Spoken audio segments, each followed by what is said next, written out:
여러분 안녕하십니까. 세무회계 연습 시간입니다. 그죠? 첫 주차 강의는 오리엔테이션으로 대체를 했고요.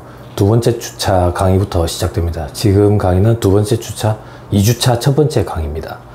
세무회계 연습 강의를 시작을 하기 전에 여러분들한테 한 학기 동안 뭐에 대해서 공부하는 건지 그거부터 일단 먼저 개략적으로나마 설명을 좀 드리고 시작을 할까 싶어요. 다 4학년들이죠. 이제 4학년들이라 가지고 선행학습이 다 이루어졌을 거라고 생각을 합니다. 그 선행학습이 이루어진 상태에서 거기에다가 더 쌓아 올리는 거기 때문에 선행학습이 이루어지지 않으면 조금 힘들 수도 있어요. 자, 세무회계 연습, 일반적으로 우리가 세무회계라고 얘기하면 어느 정도 수준의 강의고 어느 영역을 공부하는 건지 일반적으로, 그리고 제가 여러분들과 함께하는 이 수업 시간에서는 어떤 부분에 대해서 얘기할 건지 그런 걸 잠깐만 얘기를 할 거예요.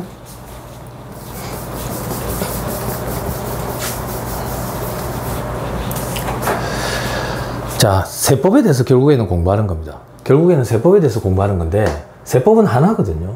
세법은 그냥 하나예요. 세법은 그냥 하나인데 이걸 가지고 여러 영역으로 나눠 가지고 공부를 하는 거다 이렇게 생각하면 돼요. 요게 하나의 세법이라면 여기서 바라보는 강의가 있고 여기서 바라봐 가지고 공부하는 강의가 있고 그렇게 달라진다라고 생각을 하면 돼요. 그냥 세법은 하나예요.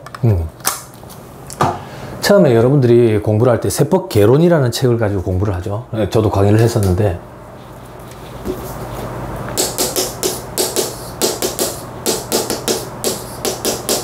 세법 개론이라는 과목을 가지고 공부를 합니다. 이 개자가 대개 개자거든. 대충 본다 그 얘기예요.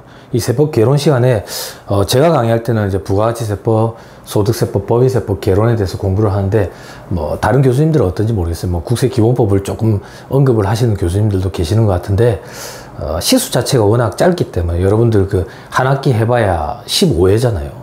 15회, 3시간씩 곱하면 45시간인데 첫 시간은 또 오리엔테이션 해야지. 중간고사, 기말고사 이래 빼고 나면 실질적으로 몇 시간 안 되거든. 그렇다고 여러분들과 강의할 때 쉬는 시간을 안 줄 수도 없잖아. 그죠? 시간이 턱없이 부족하죠. 그 시간 동안에 이걸 다 쳐내기라는 불가능해요.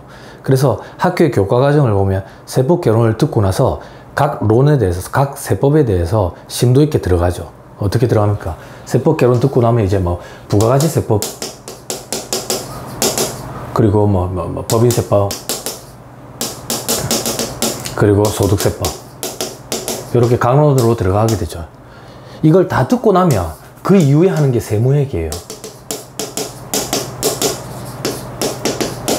그래서 일반적으로 세법 강의가 이루어지면 세법 개론과 이 세 가지를 별도로 구분하지 않고 요걸 한 번에 배워요. 한 번에. 근데 중도 포기자가 많죠. 그 정도로 어려워요. 그래서 아마 학교 교과과정은 세법 개론과 이걸 별도로 쪼개가지고 재차 한 번 더 누적 복습이 가능하도록 그런 식으로 강의가 편성이 되어 있는 것 같아요. 아무튼 지금 드리고 싶은 얘기는 세법 개론, 부가가치세법, 법인세법, 소득세법에 대해서 어느 정도 심도 있는 공부가 이루어졌다 그 얘기예요. 그럼 심도 있는 공부가 이루어지고 나면 이제 세무회계라는 영역으로 가는 거예요.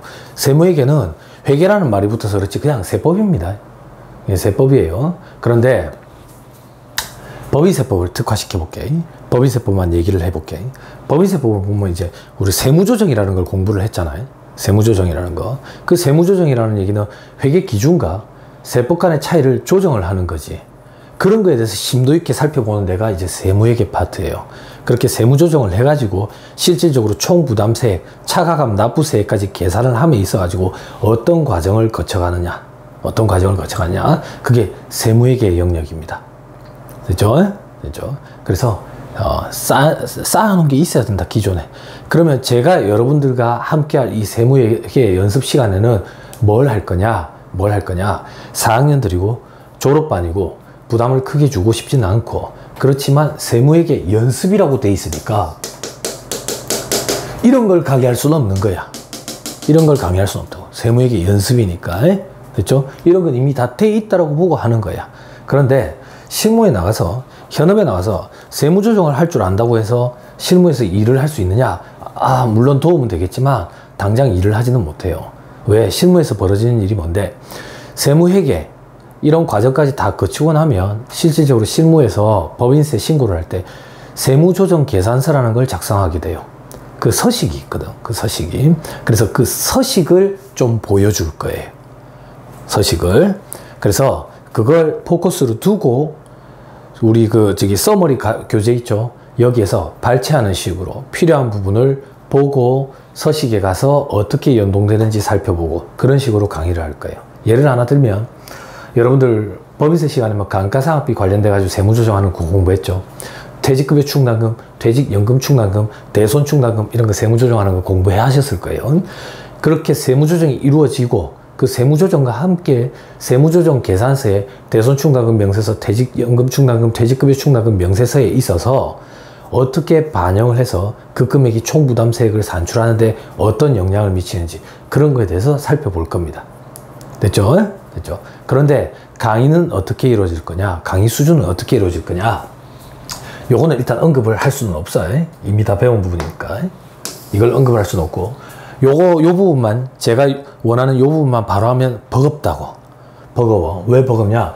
여러분들이 부가가치세법, 법인세법, 소득세법에 대해서 기존에 공부를 한 부분이 심도 있는 공부까지 이루어졌겠지만 여러분들이 그 내용을 다 몸에 배인 상태로 숙지하고 있느냐? 그렇지는 않을 거거든.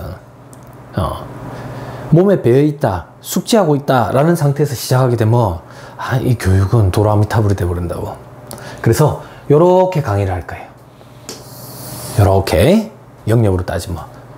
다만 시간이 부족하니까 우리는 법인세에만 특화시켜서 요렇게 강의가 이루어진다라고 생각을 하면 돼요. 이렇게 됐죠? 됐죠? 그러면 이렇게 강의를 하면 기존의 학생들 입장에서는 서식을 살펴보시네 이 교수님은. 별도의 막 두꺼운 교재가 있는 것도 아니고 그러면 시험을 어떻게 대비해야 되지? 시험 문제를 어떻게 내시지? 부담 주기 싫다 그랬어요 4학년들한테.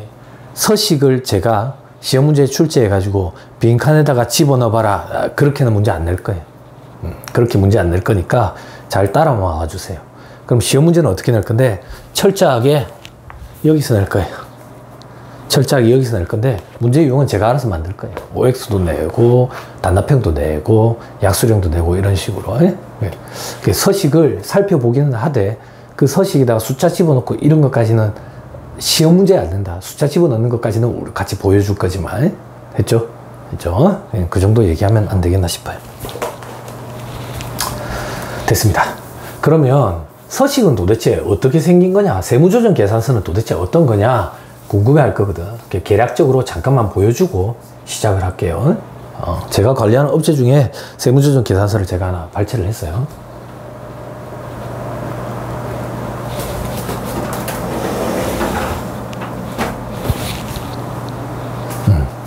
잘 보였으면 좋겠는데.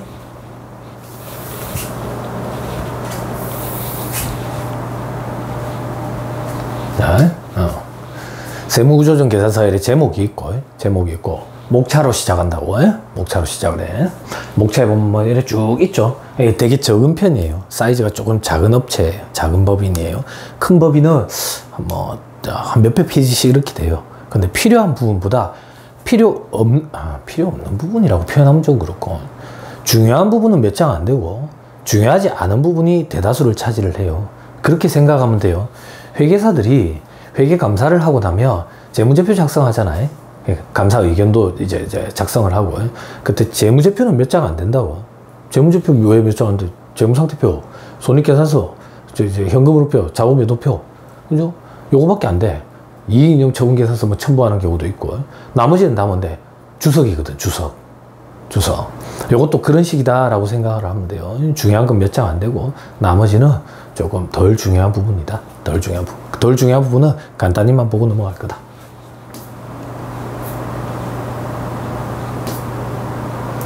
자, 이게 첫 번째 장이에요. 첫 번째 장인데,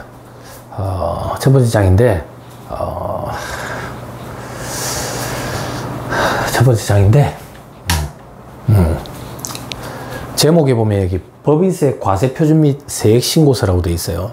자, 세무조정 계산서를 작성을 하면 제일 첫째 장에 이게 오는 거예요. 일반적으로 여기에 보면 1호 서식이라고 되어 있는데 일반적으로 실무에서는 1호 서식이라고 표현해요. 여러분들이 1호 서식 이런 용어를 기억할 필요는 없어요. 법인세 과세표준 및 세액신고서 이래가지고 법인명은 뭐 주식회사 어디다, 법인 등록번호도 나오고 대표자명 나오고 소재지가 어디냐, 업종과 업태와 종목은 어떻게 되느냐, 그리고 사업연도는 어떻게 되느냐, 법인의 구분은 내국법인이냐 외국법인이냐 외국투자법인이냐, 그때 내국법인 중에 중소기업이냐, 중소기업이면 뭐 상장법인이냐 고스닥 상장법인이냐 기타법인이냐 혹은 비영리법인이냐 중견기업이냐 그 외에 대기업이냐, 이런 것들을 나타내요. 신고는 언제 하고 있느냐, 그리고 자기 조정하느냐 외부 조정하느냐 뭐 그런 것들이 있다. 그냥 외부 감사 대상 여부에 외부 감사 대상 업체냐 대상이 아닌 업체냐, 그리고 여기 밑에 보면 뭐 주식 변동 사항이 있었느냐 뭐 이런 것들 쫙 되어 있습니다. 그래서 단기에 수익 금액이 27억 정도 되고, 그리고 과표는 7,100 정도 돼서 납부할 세액은 500만 원 정도 되더라. 그런데 기납부 세액이 500만 원 넘게 기납부한 게 있어서 이번에는 환급이 있었다더라. 그리고 여기 밑에 보면 회사명과 대표자명 기명날인을 하고 제일 밑에 울산 세무서장에게 제출을 하는 그런 형태의 서식이다. 이런 것들을 작성하는 게 세무조정 계산서 작성 실무라고 표현한다고. 세무회계 영역이 이런 것들이 좀 가미되어 있다.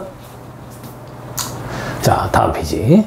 다음 페이지 보면 제목에 법인세 과세표준 및 세액조정 계산서라고 되어 있어요.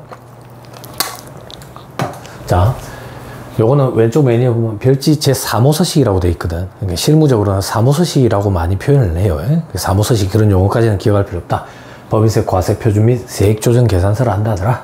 그래서 여기 보면 뭐 각사하면서 소득금액 계산하고 과표 계산하고 산출세 계산하고 나중에 서머리에 이 서식이 있습니다. 그래서 간단히만 보여주는 거에 잘 안 보입니다 교수님 그런 소리 하지만 서식이 서머리에 있어. 우리 교재에 있거든.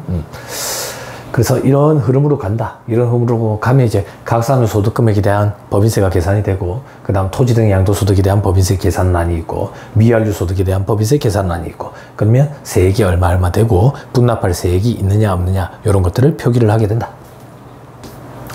다음, 자, 최저한세 조정계산서라는 게 있어요. 여러분들이 세법 개론 시간에 제가 법인세 계산할 때 이런 것까지는 언급을 안 해요. 근데 여러분들이 법인세 강론을 공부를 할 때 이런 것까지 교수님들이 설명을 아마 해주셨지 않았을까라는 생각을 해요. 법인세 강론은 제가 아직 인제돼서 강의한 적은 없어요. 그래서 잘 모르겠어요. 다른 교수님들이 어디까지 하시는지.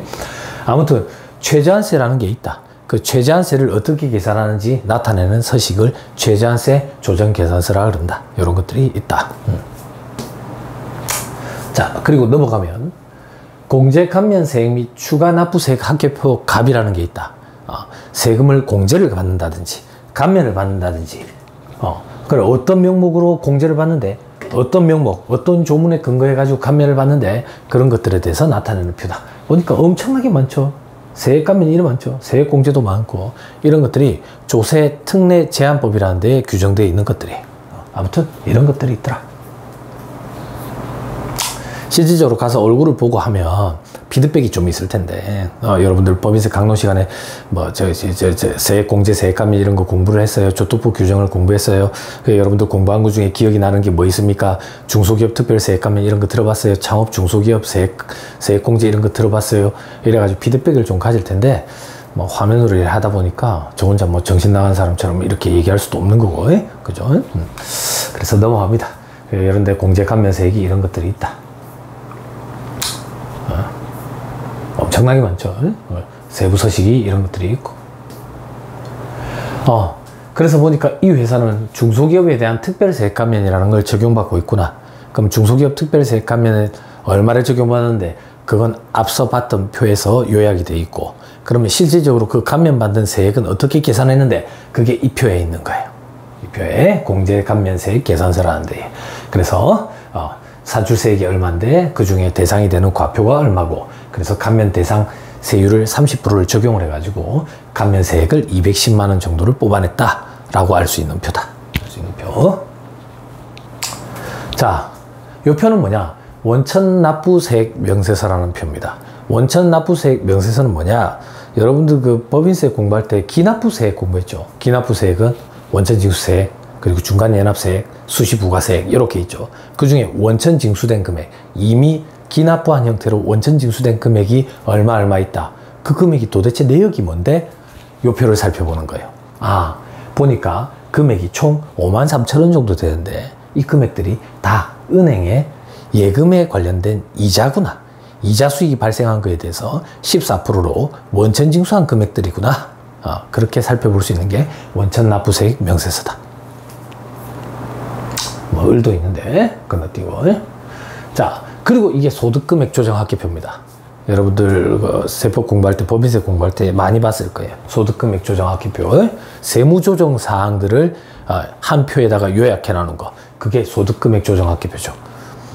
다만 이 세무조정 내역은 기부금 한도와 관련된 세무조정 내역은 소득금액 조정 합계표에 나타나지 않죠. 기부금 한도와 관련된 세무조정이 어떤 게 있느냐? 기부금 한도 초과, 그죠? 송금 산입되는 거. 그리고 기부금 한도 초과 2월액 송금 산입하는 거. 이 두 가지 세무조정은 여기에 나타나지 않죠. 여기에 나타나면 순환 원리가 발생해 버리거든. 그죠? 그래서 소득금액 조정 합계표는 그 두 가지를 제외한 나머지 세무조정들이 나오는 거다. 뭐 눈으로 한번 보니까 뭐 가질금 인정이자 관련된 입금 산입액이 있구나. 가질금 인정이자에 대해서 공부를 했죠. 했을 거라고 보고, 안 했으면 나중에 또 언급을 해줄게. 그리고 업무용 수용차 관련된 감가상각비가 부인된 게 있네. 그리고 퇴직급여 충당금 관련된 세무조정 사항도 있고, 그렇구나. 자, 과목별 소득금액 조정 명세서라는 명세서는 아까 그 세무조정 했던 소득금액 조정 합계표 있죠. 그때 하나하나의 세무조정 사항들이 어떤 내역 때문에 발생한 건지 세부 사항을 갖다 써놓은 거예요. 아, 이 회사는 가질금 인정이자 입금 산입하고 상해 처분한 게 있는데 세부 내용을 보니까 대표이사 관련된 업무무관 가질금이 있었네. 그거 인정이자를 계산을 해서 입금 산입하고 상해 처분한 게 있다. 자, 업무용 수용차 감가상각비, 송금불산입, 기타 사유 유출된 게 있네. 업무용 수용차 감가상각비가 한도 초과된 게 있었네. 그죠? 퇴직급여 충당금, 이 내역이 지금 뭐 지워져 버렸네요. 퇴직급여 충당금 한도 초과액, 송금불산입되고 유보 처분된 게 있었을 거예요. 자, 그 다음 나오는 게 이제 수익금액 조정 명세서입니다. 수익금액 조정 명세서는 제가 나중에 별도의 서식을 보여주면서 같이 언급을 할 거예요. 왜냐하면 이 책이 없어요. 수익금액 조정에서 관련된 얘기는 없어요. 왜 없느냐? 이 수익금액 조정 명세서는 기업회계 기준상 수익금액, 그리고 부가가치세 신고했을 때 과표금액 있죠. 그리고 법인세법상 수익금액, 이 세 가지의 차이를 조정하는 거예요. 이 세 가지가 차이가 나거든. 이 세 가지의 차이를 이 표에서 조정을 하는 거예요. 나중에 부가세 과표가 얼만데 법인세 수익금액과 차이가 난다. 어떤 명목으로 차이가 나느냐, 이걸 어떻게 조정할 거냐, 그건 별도의 시간을 할애해서 보여줄 거예요. 그냥 간단히 예를 들어서 보면 이 회사의 수익금액은 제품 매출과 관련된 수익금액과 공사 수입과 관련된 수익금액으로 이루어져서 총 27억 정도가 된다고. 27억. 다음 페이지. 그렇죠? 그런데 봐봐. 이 회사의 수익금액은 27억 1354만 원인데 밑에 보면 부가세 과표금액이 나오거든. 부가세 과표금액은 27억 1862만 1585원이래. 자, 수익금액과 부가가치세법상 과표금액이 다르죠. 얼마만큼 차이가 나느냐? 여기에 차이가 나타나요. 508만 원 정도가 차이가 나네. 이 차이가 왜 나는데 그것들이 여기에 나오는 것들이에요. 아, 그 중에 270만 원 정도는 간주임대료 입금 산입액이 있었구나. 그리고 유무형자산 매각한 금액이 있구나. 이 금액들은 부가가치세 과표에는 포함이 되지만 법인세법상 수익금액에는 포함이 안 되거든. 그래서 여기에 기재를 하고 그 차이 금액을 조정을 한다고. 조정을 하면 부가가치세 과표 금액이 법인세법상 수익금액으로 변환이 돼요. 그럼 결국 27억 1862만 얼마라는 금액이 27억 1354만 원으로 돌아가게 되는 거예요. 부가가치세법상 과표와 법인세법상 수익금액과의 차이를 조정하는 표. 그게 수익금액 명세서, 조정 후 수익금액 명세서다. 됐죠? 자, 임대보증금 등의 간주입금 조정 명세서는 여러분들 부가가치세법에서 간주임대료라는 표현 들어봤죠? 그죠? 그 간주임대료를 조정하는 명세서다. 이렇게 생각하면 돼요. 부가가치세법에서도 간주임대료를 계산하는 서식이 있었고 법인세법에도 간주임대료를 계산을 합니다. 요거는 법인세법상 간주임대료를 계산하는 서식이다. 아, 교수님 도대체 무슨 말인지 모르겠습니다. 당연해요. 모르는 게. 그죠? 알 만큼 충분하게 지금 설명을 안 하고 넘어가고 있으니까 스트레스 받지 마요. 앞으로 서머리 주 교재를 가지고 하나씩 살펴볼 거니까. 자, 그 다음 가지급금 등의 인정이자 조정 명세서라고 돼 있어요. 자, 이거는 인정이자 계산하는 거 있죠. 인정이자 계산을 어떻게 했는지를 보여주는 명세서예요. 저 밑에 그냥 눈으로만 봐봐. 대표이사 가지급금 적수가 있고 이자율은 4.6%, 지금 인정이자 이자율이 4.6%거든. 그걸 적용했더니 인정이자가 382만 5천 원 정도가 나왔다.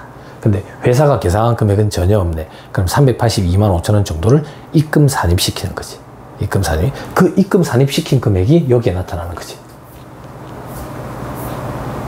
가지급 인정이자 382만 5천 원 정도 입금 산입 상여 이렇게.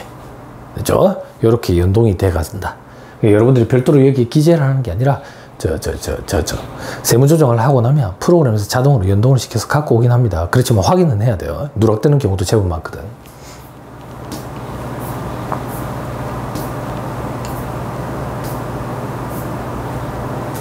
자, 그 다음 유형자산 감가상각비 조정 명세서라는 게 있어요. 이 회사의 유형자산들이 어떤 것들이 있는데 차량 운반부에 보니까 포터가 2대나 있네. 2020년엔 3월에 취득한 것도 있고 7월에 취득한 것도 있고, 그래서 재무상태표상 자산가액이 얼마인지, 그래가지고 상각은 얼마만큼 했는지, 미상각된 장부 금액은 얼마인지, 그래서 올해 상각 범위액은 얼마인지, 그래서 회사가 올해 얼마를 상각했는데 그래서 세무조정 사항이 발생하나, 요런 것들을 살펴보는 거예요. 요게 양이 많아요. 엄청나게 많아요.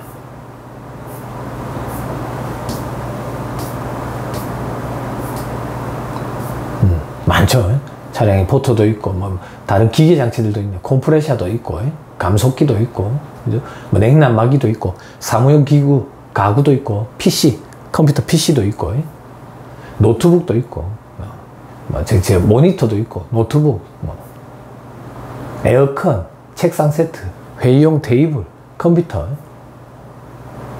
그리고 건물도 있고, 그리고 프로그램, 무형자산도 있고, 회계 프로그램.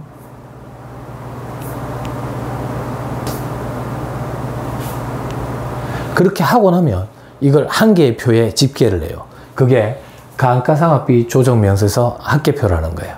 합계표. 그래서 유형자산에 이 회사는 건축물이 있는데 자의 재무상태표상 자산가액이 얼마인지, 상각은 얼마만큼 해서 상각 누계액은 얼마 있는지, 그래서 미상각된 장부 금액은 얼마인지, 올해 상각 범위액은 얼마인지, 그래서 회사가 얼마를 상각했는지, 그 세무조정 사항이 발생하는지, 그리고 기계장치, 기타 자산에 차량, 운반구, 비품 이런 것들 다 포함되어 있고, 그리고 무형자산 이렇게 한 개 표로 요약이 되어 있다고.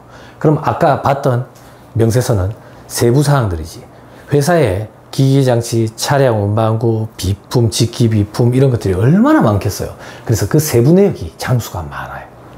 감사 보고서로 따지면 주기와 주석처럼 이게 막 거의 100페이지 이상씩 된다고. 그거는 좀 중요성과 떨어져요. 그렇지만 나중에 제가 강의할 때 한번 살펴볼 거예요. 자, 요거는 업무용 승용차 관련 비용 명세서거든. 옆으로 또 잠깐만 보여줄게.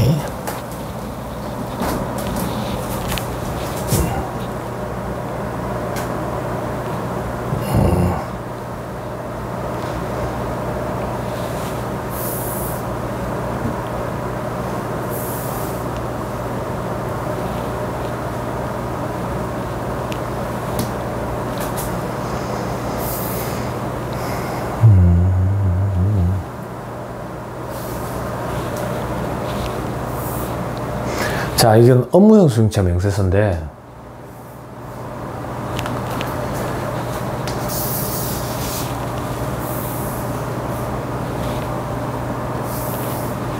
자, 업무용 승용차라고 들어봤을 거예요. 법인세법 공부할 때. 이 업무용 승용차가 개별 소비세법상 과세 대상 자동차에 해당하는 거죠. 그죠? 부가가치세법 공부할 때는 비영업용 소형 승용차 규정이라고 공부했을 거고, 법인세법에서는 이걸 업무용 승용차 규정이라고 그래요. 그래서 이 회사의 업무용 승용차는 제네시스가 2대가 있네요. 제네시스가. 한 대는 자간에 사가지고 갖고 있는 거고, 한 대는 리스에 타고 있는 거야. 그래서 주행거리가 어느 정도 되느냐, 그 중에 업무에 사용한 비율은 몇 프로냐, 그래서 그 차량에 관련된 감가상각비, 임차료, 그리고 유류비, 보험료, 수선비, 자동차세 이런 것들이 발생을 했네. 그래 관리금 비용이 어느 정도냐, 이 중에서 송금불산이 되는 금액은 얼마냐, 그런데 감가상각비는 얼마를 잡았느냐, 한도 초과되는 금액은 얼마냐, 그게 34만 5,400원이 한도 초과된 금액이라네. 그럼 그게 저기 가서 붙는 거예요.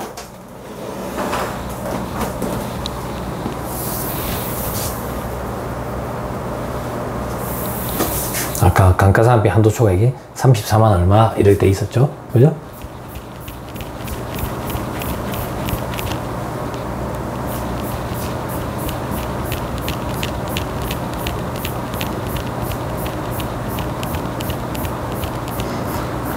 괜히 돌아가나?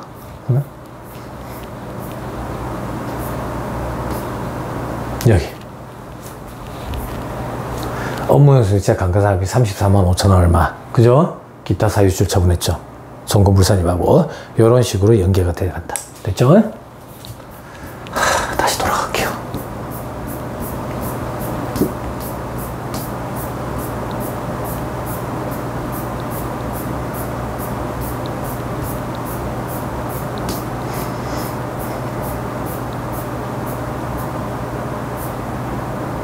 너무 많이 갔다. 자, 이제 여기에요. 기부금 조정 명세서를 볼게요. 기부금 조정 명세서.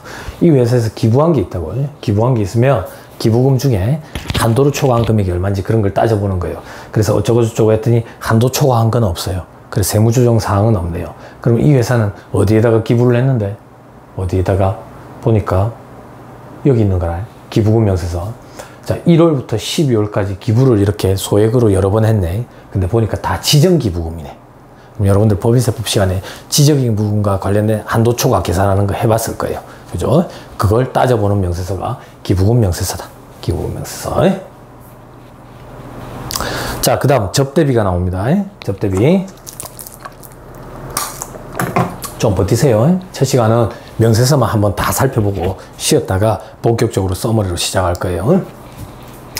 자, 접대비 조정 명세서. 여러분들 법인세 강론 시간에 접대비에 대해서 공부를 했을 거예요. 그죠? 사업과 관련이 있는 지출이죠. 사업과 관련이 있는 지출이기 때문에, 그죠?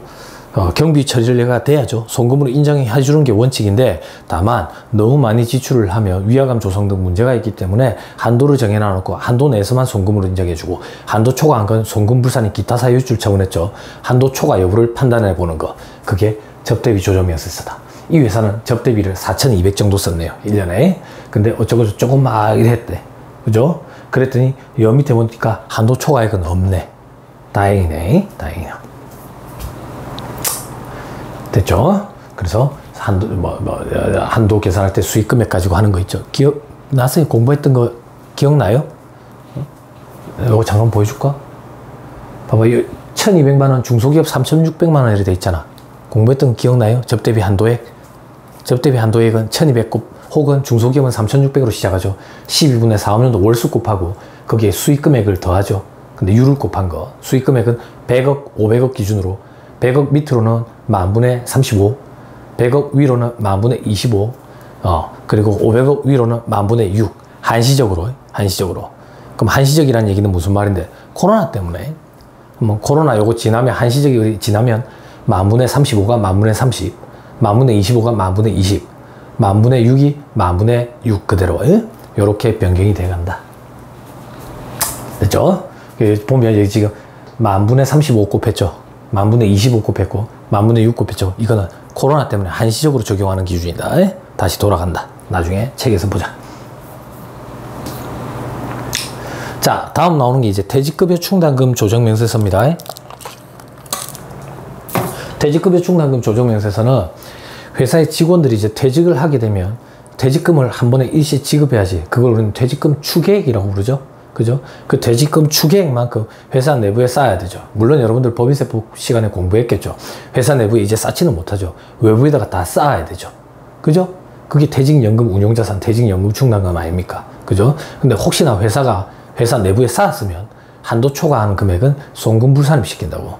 그 한도 초과한 금액이 얼마인지를 따져보는 표가 퇴직급여 충당금 조정에서 이거 작성하는 거 굉장히 어렵습니다.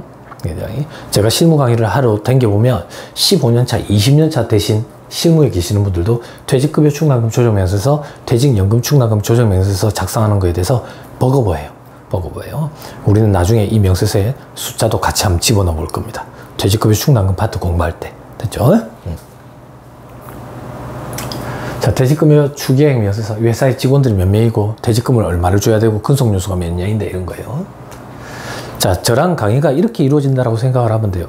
서머리를 가지고 제가 이론적인 지식을 다 해요. 숫자도 넣어가지고 계산도 해보고 그래놓고 서식에 숫자를 집어넣는 연습을 한번 해볼 거예요. 그 연습을 할 때는 제가 관련되는 실무 관련된 예제를 하나씩 갖고 올 거예요. 예제를 하나씩 갖고 가지고 띄워놓고 파악을 하고 서식에 숫자가 어느 칸에 얼마가 들어가야 되는데 이런 걸 같이 해볼 거예요.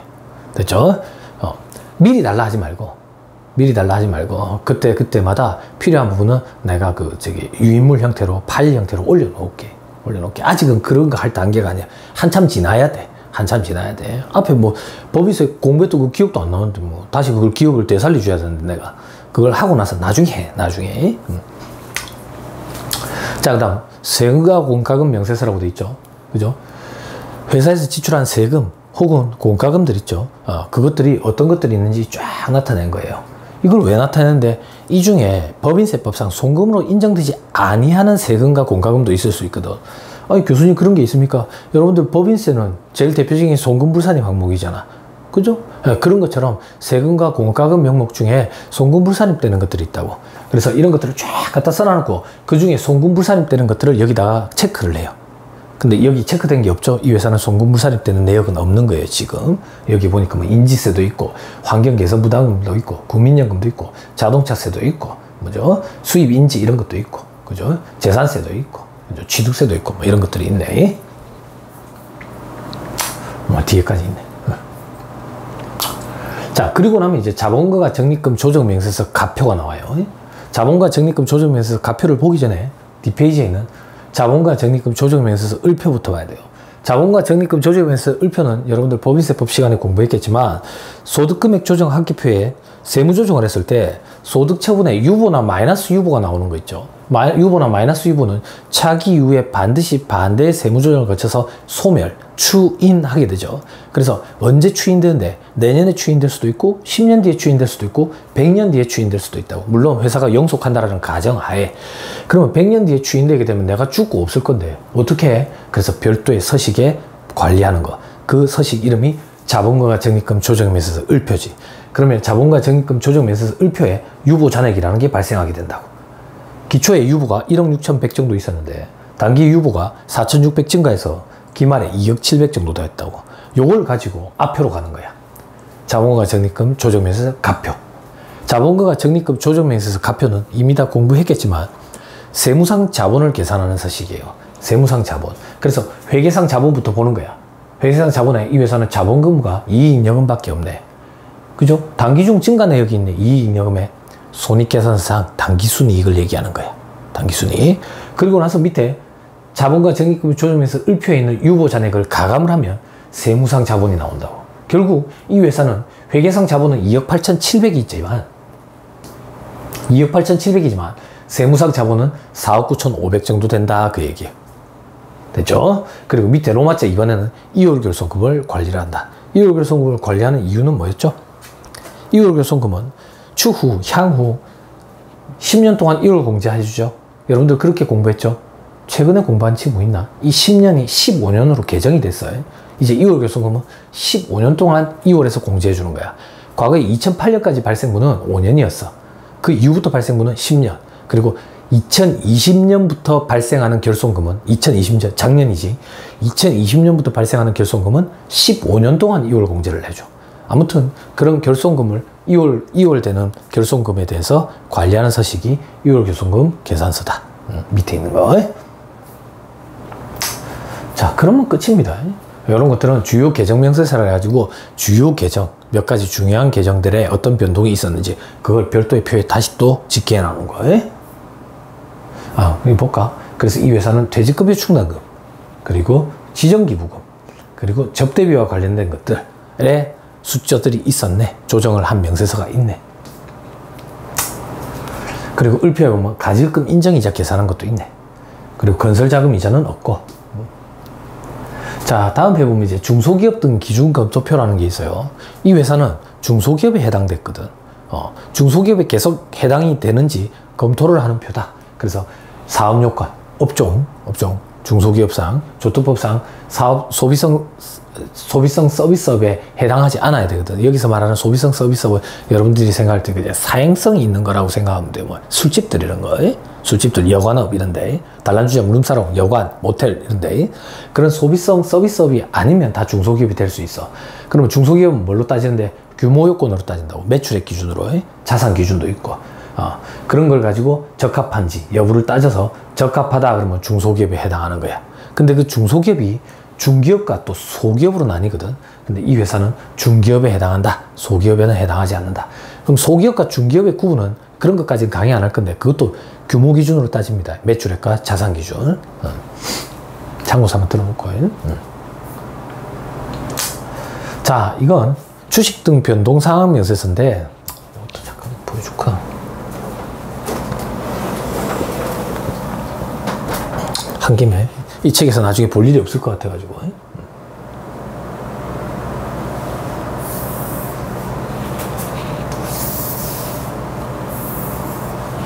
자면 안 돼. 자면 안 돼. 자라고 지금 이래 불 꺼놓은 게 아니라고. 여기 형광등 불빛이 비쳐가지고 서식 볼 때만 이렇게 하는 거라고요. 이 서식 다 보고 나면 다 시킬 거예요.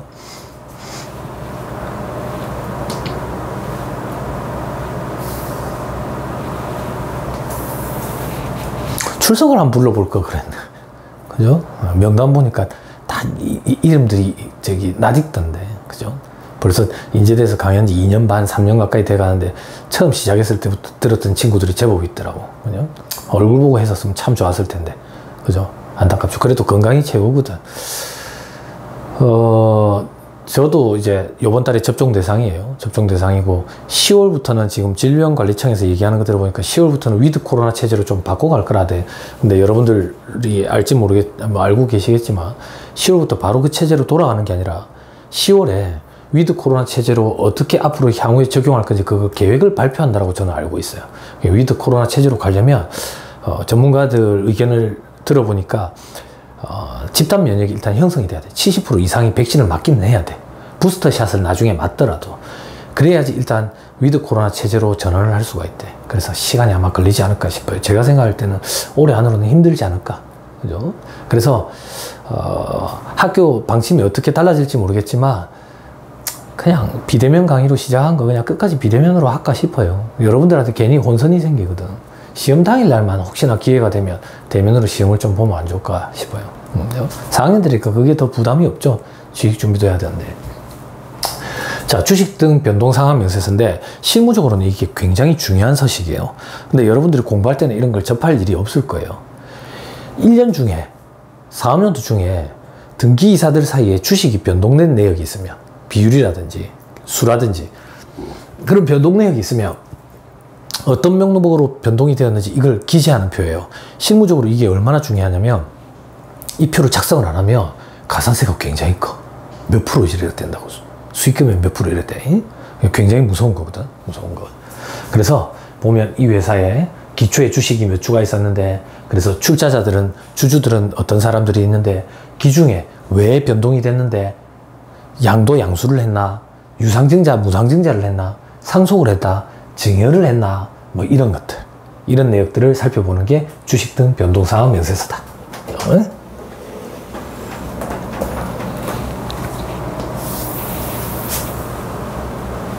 세금 신고가 잘못 들어간다고 해서 다음날 바로 전화 오는 게 아니에요. 세무서에서. 세무공무원들도 바쁘거든요.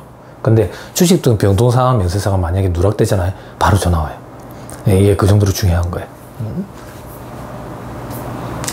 자, 요거는 세부네요. 그래서 왜 변동을 했는데 누가 누구한테 팔았냐, 유상증자를 했냐, 상속을 누가 누구한테 했냐 그런 것들을 세부적으로 보는 것들.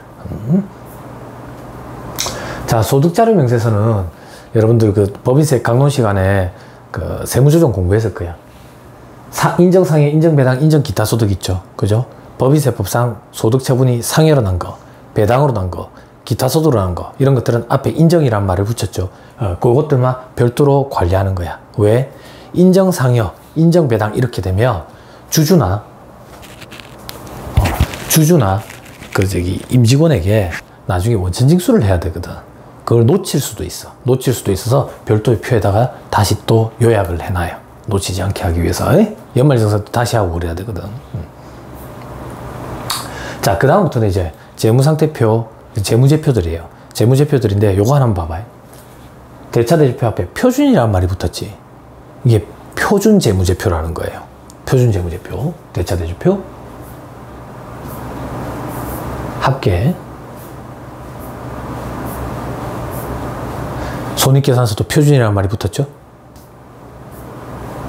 그리고 부속명세서, 이런 것들은 뭐냐면 우리가 일반적으로 회사 내부에서 관리하는 서식 말고 세무서에 들어가는 서식은 양식이 정해져 있는 거예요. 재무제표도 양식이 정해져 있어. 그 정해진 양식, 세부 내역 다 정해져 있거든. 그걸 표준이라는 말을 붙여요. 표준 재무제표가 세무서에 들어가는 거예요. 세무서에. 그때 재무제표가 들어갈 때 부속명세서도 들어간다고. 제조원가명세서. 저한테 원가 관리회계 수업 들은 친구도 있을 거예요. 원가회계 수업. 그죠? 그때 제조원가명세서 작성하는 거 봤죠? 그 제조원가명세서, 부속명세서. 그리고 이 회사는 공사도 하거든. 공사 수익금이 있었거든. 그래서 공사원가명세서 이런 것도 있다고. 자, 그리고 이익잉여금 처분계산서. 이익잉여금 처분계산서는 재무제표 구성 요소가 아니었죠. 그렇지만 상법에 의해서, 상법에서 작성을 요구하고 있기 때문에 작성을 하거든. 그 이익잉여금 처분계산서가 이렇게 생겼다. 이렇게 생겼다. 그리고 세액감면 면제 신청서라는 거 있죠. 앞에서 우리 이 회사가 중소기업 특별 세액감면을 적용받는다 했죠. 신청서가 이렇게 작성이 된다.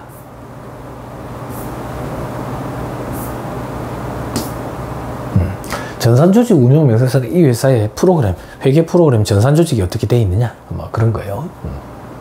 그리고 재무상태표 나오죠. 이 재무상태표는 이제 회사가 내부적으로 관리하는 서식인 거예요. 내부적으로 관리하는 서식. 이것도 별도로 다시 이렇게 첨부를 합니다. 첨부를. 됐죠? 영상만큼에서. 이러면 끝나요. 합장까지. 이러면 끝난다고. 이러면 이걸 책을 만드는 거예요. 그 책의 제목이 세무조정계산서라고. 그래서 회사에 한 세부에서 많으면 한 10부까지 갖다 줘요. 이 세무조정계산서를 가지고 임원들 회의를 결치거든. 이사회 결의하잖아요. 그때도 필요하거든. 그리고 회계사나 세무사인 저도 보관을 해야 되니까 그렇게 해가지고 책을 만듭니다. 제본을 떠가지고. 네, 여러분들이 이런 작업을 하시게 될 거예요. 처음에 현업에 입사하게 되면 이런 건 서브 작업 정도만 하시게 될 거고, 대리나 과장급 정도 되면 이 작업을 직접 하게 될 거예요. 직접. 그러면 그때 되면 여러분들이 저한테 수업 들은 이 내용이 머릿속에 남아있느냐? 안타깝지만 기대 안 해요. 다 날아가고 없을 거예요. 그렇지만 서식이 이렇게 생겼다는 걸 한번 본 것과 안 본 것은 굉장히 큰 차이가 있어요. 어떤 차이가 있느냐? 여러분들이 실무에 가서 바로 일을 할 수 있느냐? 그렇게까지 기대는 안 한다니까. 그렇게 기대는 안 하는데 일이 막상 여러분들한테 닥쳤을 때 두렵지는 않을 거야. 일을 겁내면 안 되거든. 일을 겁내면 안 돼. 아, 이 서식 예전에 본 게 있네. 본 적이 있네. 세부 사항은 잘 기억이 안 나. 기억이 안 나도 돼. 왜? 매년 개정이 일어날 거니까. 그죠? 근데, 아, 그때 그 교수님이 얘기할 때 뭐 이렇게 연동이 된다 하던데 그런 것만 어렴풋이 기억이 나면 여러분들에게 이런 걸 도와주고 싶어. 그때 돼서 교육을 또 들어야 돼.